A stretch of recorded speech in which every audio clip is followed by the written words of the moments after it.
CM KCR కిరాణా వ్యాపారం చేసేవారిని కించపరిచేలా మాట్లాడారన్నారు ఆర్యవైశ్య సంఘం రాష్ట్ర ఉపాధ్యక్షుడు కన్నకృష్ణ. కేసీఆర్ వ్యాఖ్యలకు నిరసనగా కరీంనగర్ టవర్ సర్కిల్లో నిరసన దీక్ష చేశారు. సీఎం ఆర్యవైశ్యులకు క్షమాపణ చెప్పాలని డిమాండ్ చేశారు.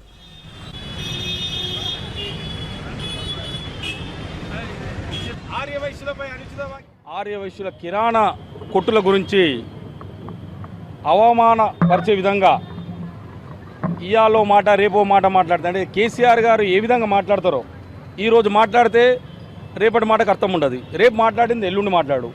ఆయన ఏ విధంగా మాట్లాడతాడో అదే విధంగా వైశ్యుల్ని కూడా ఆ విధంగా మాట్లాడతారని వాళ్ళు అనుకుంటున్నారు. ఇదే ముఖ్యమంత్రి ఎన్నికలు వస్తే ఒక రూపాయి ఇచ్చి లేకుండా కొత్త ఇచ్చి షౌకార్ని కొనాలి, కొత్త ఇచ్చి కొమటిని కొనాలి, అంటే కోటి ఇచ్చి కొమటిని కొనాలి అనే మాటలు మాట్లాడిన ఈ వ్యక్తి ఎన్నికలు అయిపోగానే కిరాణం కొట్టు వ్యాపారిలాగా మాట్లాడని నేను అంటుండు. అంటే ఈయన మాటలకు అర్థం ఆయన అవసరం ఉన్నప్పుడు ఓ మాట, అవసరం తీరాకు ఓ మాట మాట్లాడే ఇలాంటి వ్యక్తి అసలు ఈయన తెలంగాణ ముఖ్యమంత్రికి అర్హుడే కాదు. ఆర్యవైశ్యులకు వ్యతిరేకంగా అనుచిత వాక్యాలు వెంటనే వారు ఉపసంహరించుకోవాలని మా ఆర్యవైశ్య సంఘాలు అన్ని సంఘాల పక్షాన డిమాండ్ చేస్తూ, అదేవిధంగా టీఆర్ఎస్లో ఉన్న ఆర్యవైశ్యులు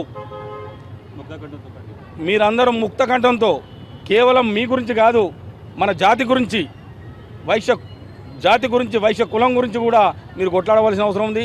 ఆ ముఖ్యమంత్రి గారు కూడా మీరేదో పీక్తారు చేస్తారని కాదు, మీరు కూడా ఆర్యవైశ్యులకు సంబంధించిన వాళ్ళకి రిప్రజెంటేషన్ లేదని మీకు పదవులు కల్పించుండు, జాతిని చూసి మీకు పదవులు కల్పించుండు. ఈ జాతిని కాపాడుకోవాల్సిన బాధ్యత మీ మీద ఉంది. మీరు వెంటనే ముక్తకంఠంతో దీన్ని ఖండిస్తూ ముఖ్యమంత్రి చే ఈ వాక్యాలను వెంటనే వెనుక తీసుకునేలా మీరు కృషి చేయవలసిందిగా మీకు మా అన్ని సంఘాల తరఫున మీకు డిమాండ్ చేస్తాం.